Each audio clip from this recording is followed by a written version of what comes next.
आज की बात में आज हम बात करेंगे हिकायत शादी का सिलसिला चल रहा है। शेख सादी रहमतुल्लाह अलैह की हिकायतें हैं, गुलिस्तान से हैं, बोस्तान से हैं, तो वो हम कंपाइल करके आपस में डिस्कस करते हैं। तो हज़रत शेख सादी रहमतुल्लाह अलैह बहुत सी उनकी ऐसी कोटेशंस हैं जो बहुत पुरमफ़हूम हैं। एक हमने शेयर की थी, आज चाहूँगा दोबारा करूँ क्योंकि बहुत वो ज़बरदस्त कोटेशन है।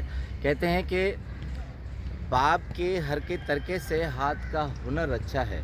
यानी अगर बाप के हर के तरके से हमें कोई माल मिल जाता है वो ख़त्म हो जाता है, मगर हाथ का हुनर कभी भी ख़त्म नहीं होता। एक हिकायत है, कहते हैं कि मैंने हकीमों से सुना है कि बिच्छू की परवरिश आम जानवरों से मुख्तलिफ होती है, एक जैसी नहीं होती। वो जिस फितरत के साथ चलते हैं वो फितरत किसी भी जानवर में नहीं होती। कहते हैं कि बिच्छू जब बड़े होते हैं तो वो सब अपने माँ के पेट के ऊपर चढ़ते हैं और अपना डंक सीधा करते हैं। वो डंक सीधा करते करते जब उनका डंक बाहर आता है तो वो माँ के पेट को नोचने लगते हैं और बिच्छू की माँ मर जाती है। तब वो जंगल का रास्ता इख्तियार करते हैं। अब शेख सादी रहमतुल्लाह अलैह कहते हैं कि एक बुज़ुर्ग से भी मैंने यही कहा था तो उन्होंने कहा था कि तुम्हारी बात में तस्दीक है, इसमें कोई भी दो राय नहीं है। यानी बिच्छू अपनी फितरत से अपनी माँ का पेट फाड़ देते हैं। यानी वो माँ जो ख़ुद बचपन में पैदा हुई और उसने अपनी माँ का पेट फाड़ दिया था। अब शेख सादी रहमतुल्लाह अलैह कहते हैं कि बचपन में, ज़िंदगी में, जवानी में जो काम आप ख़ुद करेंगे वो काम ख़ुद आपके साथ होगा। कहा कि दोस्तों में वो दोस्त नहीं होता जो वफ़ा न करे, जो दोस्तों में वफ़ा नहीं करता वो बिच्छू कहलाता है। यानी उसकी फितरत आम आदमियों से अलग हो जाती है। तो शेख सादी रहमतुल्लाह अलैह हमें सबक सिखाते हैं कि जो काम ज़िंदगी में आप ख़ुद करेंगे ज़िंदगी में किसी न किसी मोड़ पर आपके सामने आ जाएगा। यानी जो काम भी करें इस तरह करें कि उसका रद्द अमल एक जैसा ना आए। कहते हैं इज़्ज़त के बदले में इज़्ज़त मिलती है और ज़िल्लत के बदले में ज़िल्लत मिलती है। दूसरी हिकायत है, उस हिकायत में शेख सादी रहमतुल्लाह अलैह कहते हैं कि बहुत से आदमी ये सोचकर ज़िंदगी में कुछ ऐसा काम करते हैं कि हम आगे चलकर अच्छा करेंगे, मगर वो फितरत के हाथों मजबूर रहते हैं। कहते हैं कि हज बहुत मुक़द्दस अक़ीदा है। मुसलमानों के लिए एक काफ़िला पैदल निकला था हज करने के लिए। अब कहते हैं ऊँटों पर सवार थे बहुत से हाजी जो हज करने के लिए निकले थे हाजत से, मगर जहाँ काफ़िला बहुत अरसे तक चला वहाँ उन सब में अनबन हो गई और आपस में लड़ पड़े।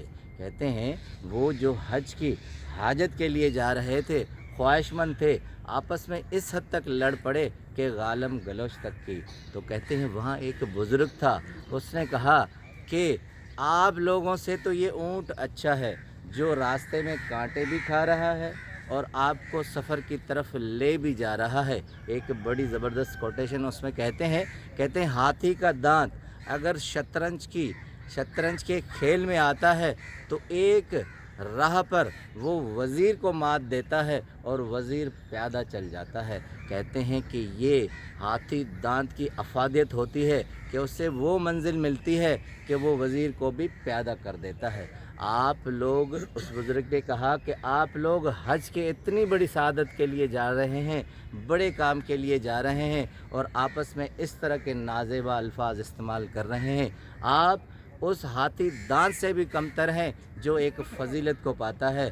ये ऊँट जो कांटे खाता जा रहा है, सहरा की तरफ चल रहा है, उससे तो ये हाथी दांत की तरह है कि ये कल वज़ीर को प्यादा कर देगा, इसको इतना रुतबा मिल जाएगा। तो शेख सादी रहमतुल्लाह अलैह कहते हैं कि अगर ज़िंदगी में कोई अज़ीम काम करना है तो आपको अपनी अज़मत कायम करनी पड़ेगी। आप अज़ीम काम करने जा रहे हों तो इस तरह के कम दर्जे के काम करेंगे तो वो अज़मत आपको नहीं मिलेगी। तो हम ज़िंदगी में बहुत से ऐसे अज़ीम काम करने जाते हैं, मगर हरकत व सकनात से हम अपनी ज़िंदगी में इस तरह के कमतर काम करते हैं। तीसरी हिकायत है, कहते हैं कि एक शख्स के पेट में दर्द हुआ, फिर आँख में दर्द हुआ। अब आँख में बहुत सूजन थी तो वो डॉक्टर के पास गए, मगर वो जानवरों का डॉक्टर था और उसे मालूम था कि ये जानवरों का डॉक्टर है। कहते हैं जब जानवरों के डॉक्टर के पास गया तो उसने दवाई भी जानवरों की दी, क्योंकि जानवरों का डॉक्टर था। आहिस्ता आहिस्ता कहते हैं बीनाई हल्की हल्की होती गई और दर्द बढ़ता गया और बीनाई से आहिस्ता आहिस्ता जाते रहे। जैसे जैसे दवा करते रहे वैसे वैसे बीनाई कम होती गई। फिर उन्हें बहुत सारी शिकायतें आ गई। आखिर ये हुआ कि काजी वक्त के पास गए और उन्हें शिकायत की कि डॉक्टर ने मेरी सारी बीनाई खो दी। कहते हैं कि अदालत लगी, जानवरों के डॉक्टर को बुलाया गया। अब काजी ने जो फैसला सुनाया बहुत अजीब था। काजी ने फैसला सुनाया कि डॉक्टर को सज़ा नहीं मिलनी चाहिए है, और उन्होंने सज़ा उस शख्स को दी जिसने इलाज करवाया था। अब सब हैरान हो गए और वो शख्स जो फरियाद लेकर आया था सज़ा उसे ही मिली। तो उसने पूछा काजी से कि मेरी तो बीनाई भी गई है और सज़ा भी आप मुझे दे रहे हैं। तो अब हाकिम साहब का जुमला सुनिए। उन्होंने कहा कि तुम बेवकूफ़ और गधे हो, क्योंकि तुमने गधों के डॉक्टर से इलाज करवाया है। ये तुम्हारी ख़ता थी कि तुम गलत जगह पर गए। तुम्हें वो डॉक्टर मुंतखब नहीं करना चाहिए था जो जानवरों का इलाज करता है। अब हकीम साहब और हज़रत शेख सादी रहमतुल्लाह अलैह फरमाते हैं, कहते हैं कि ज़िंदगी में जिस जगह आपको शफ़ा मिलनी हो, ये आपका काम है कि आप वहाँ ढूँढें। जो दर आपको शफ़ा याबी दे, आप उस दर पर जाएं। अगर गलत दरवाज़े पर जाएंगे आपका नुकसान भी होगा और ये आप ही की गलती कहलाएगी। आपका बहुत बहुत शुक्रिया। बिस्मिल्लाहिर्रहमानिर्रहीम।